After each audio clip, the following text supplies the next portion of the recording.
Hey everyone, in this video, I'll show you how to redeem a Google Play gift card using your iPhone. Let's get started. First, open your browser on your iPhone and go to the Google Play redeem page. Next, sign in using your Google account.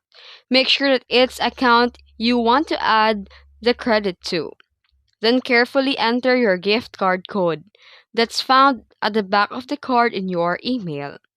And after that, tap redeem and your balance will be added to your Google Play account. You can also redeem the code using the Google Play app on another device. Then the balance will still be linked to your Google account and usable on iPhone apps that support Google services.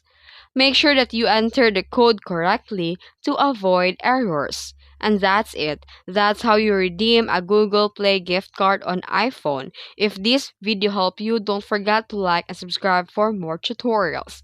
Thanks for watching.